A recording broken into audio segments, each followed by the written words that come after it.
Va benissimo. Ciao. Ciao. Come stai intanto? Mi vedete? No? Benissimo, meglio, anzi un po' peggio di ieri perché adesso sento tutti i colpi, e anche perché da un po' che non mi danno morfina, però sto bene. Ma che ti è successo? Mi hanno... Intanto dove eri tu? ero nella discesa verso la valle, verso la recinzione. Appena arrivati all'altezza della recinzione la polizia ha cominciato a sparare dei lacrimogeni all'altezza uomo. Io ho visto anche un ragazzo che poi ho scoperto essere giovanissimo, un ragazzo di Padova, degli studenti medi di Padova, che si è cacciato al suolo dopo essere stato colpito da un lacrimogeno, e lì c'è stata quella che secondo me è stata la giusta reazione a un attacco spropositato, perché quella voleva essere un'azione simbolica di ripresa della Maddalena. E dopo quella reazione c'è stata una carica violentissima da parte delle forze dell'ordine che mi hanno letteralmente massacrato a colpi di manganelli, prima sulle braccia perché io ho cercato di coprirmi la testa, però una volta che mi hanno rotto le braccia non riuscivo più a coprirmi e quindi mi hanno colpito ripetutamente circa una quindicina di volte, perché abbiamo contato i bozzi, le ferite sul capo, erano in almeno 10 su di me. Nel momento in cui sono riuscito a dire, cioè almeno fino a quando sono riuscito ad urlare basta, ma loro non si fermavano assolutamente, fino a quando è arrivato uno di loro che ha capito la gravità della situazione e mi ha fatto portare via da altri due.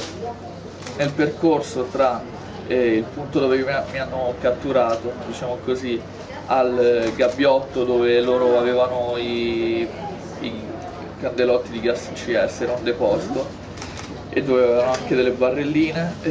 Durante il percorso io ho incontrato militari in divisa mimetica col passamontagna che mi hanno sputato, preso a calci insieme a poliziotti, carabinieri e finanzieri, fino a quando non ho raggiunto la barrella, quindi ho fatto almeno 150 metri nelle condizioni in cui mi avete visto anche magari sulle foto sugli altri giornali, e appunto preso continuamente a calci, pugni in faccia Cioè nonostante fossi in barella? No, sono in barella ma l'hanno messo dopo. Nel percorso tra il punto della cattura e la barella c'era questa sorta di due file di forze dell'ordine miste, quindi esercito, carabinieri, polizia e finanza, che mi hanno dato calci ai testicoli, pugni in faccia, mi hanno ripetutamente sputato in faccia, fino poi a farmi stendere su questa barella. In quel momento è arrivato un medico loro che ha capito la gravità della situazione e quindi teneva lontani gli altri poliziotti, gli altri carabinieri, cercava di tenerli lì lontani, fino al momento in cui il medico si gira e mi arriva non un manganello ma un tubo. Io l'ho riconosciuto come un tubo da un pollice, ne capisco qualcosa, di ferro ziccato, che sono quelli per fare gli impianti del gas o dell'acqua sul naso. Io ero già disteso, sanguinante, sulla barella. Continuavano a ripetermi che mi avrebbero ammazzato, che non mi avrebbero assolutamente portato al pronto soccorso. Quindi il naso te l'hanno rotto con questo tubo? Sì. E poi continuavano a darmi calci anche da sotto alla barella. Il primo che arrivava gassato anche dai loro stessi lacrimogeni, cioè loro si lamentavano di questa cosa qua: tiriamo ma siamo controvento, quindi stavano male, arrivavano e mi sputavano addosso, fino alla cosa più umiliante, che è stato un bicchiere di urina che mi hanno buttato sul petto. In quel momento sono arrivati due agenti della Digos che hanno detto basta, non toccatelo più, perché ci sono le telecamere. Testuali parole, testuali frasi. E niente, per 3 ore, poi mi ricordo bene che c'era un dirigente che saprei riconoscere a volo, che diceva, vabbè, mi diceva che era una merda, che non meritavo di stare su quella barella, che lì ci dovevano essere i suoi colleghi, e quindi mi ha fatto prendere da altri 4 poliziotti in divisa e mi hanno spostato al sole.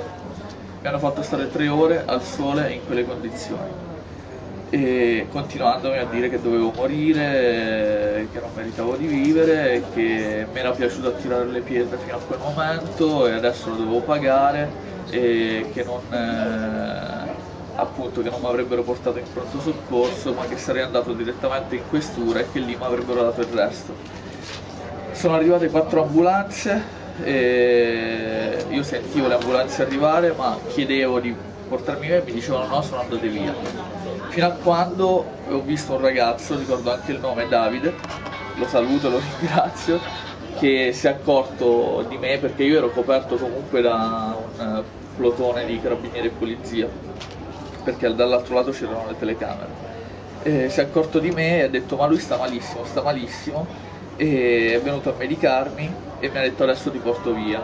Ma questo era un militare? Cioè No, era uno della Croce Rossa, penso, un ragazzo della Croce Rossa. Mi hanno caricato sull'ambulanza, mi hanno portato nel frattempo io quando ero allungato vedevo altra gente che veniva pestata e anche portata dentro questo gabbiotto, questo casotto dove avevano questi gas lacrimogeni, e ho riconosciuto in particolare un ragazzo che poi ho scoperto anche lui essere di Padova ed è stato arrestato, so che è stato di arresto ed era veramente messo male, quindi forse non come me, ma era abbastanza massacrato anche lui, in questo momento dovrebbe essere in carcere, questo mi preoccupa abbastanza. Tra l'altro siamo molto preoccupati, questo ragazzo si chiama Gianluca Ferrari, siamo molto preoccupati. Quale ragazzo? Questo ragazzo che sta raccontando Fabiano, okay. Siamo molto preoccupati perché visto le condizioni di Fabiano in questo momento, le condizioni di questo ragazzo ancora non è stato possibile, che gli avvocati non lo hanno visto, è in carcere e naturalmente non c'è nessuna fiducia degli operatori delle forze dell'ordine dopo quello che è successo. Dunque sollecitiamo perché venga assunto permesso e che possa avere una visita da parte dei suoi avvocati. Come si chiama, ha detto? Gianluca Ferrari. E invece tu ti chiami, scusami? Fabiano Di Berardino. Fabiano Di Berardino, scusami. Di separato? Di Berardino.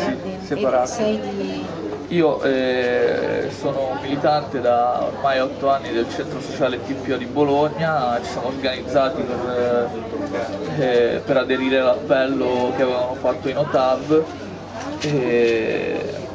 Senti, ma qualcuno dice che però una parte di queste persone sono arrivate molto organizzate, voi invece eravate lì semplicemente per un'azione dimostrativa, tu hai detto? Guarda, l'azione era quella di avvicinarsi alle recinzioni e di riprendersi, era stato annunciato, c'era un appello, di riprendersi la libera Repubblica della Maddalena, così come era stata definita. E non è stato assolutamente permesso avvicinarsi alle reti. C'è stato subito un fitto lancio di lacrimogeni ad altezza uomo e fanno male. So che il ragazzo adesso ha un ematoma, ha un'emorragia interna, una costola rotta. Quindi vi lascio immaginare l'altro, non Gianluca ma l'altro ragazzo. Che è l'ospedale di Susa. Esattamente tu dove eri? Io ero, guarda, non te lo so dire bene perché non sono valsusino, quindi so che eravamo scesi lungo un sentiero, però non so dirti il punto preciso qual era. So che dalla recinzione alla zona dove c'era la polizia c'erano soltanto 150 metri. Eri nei boschi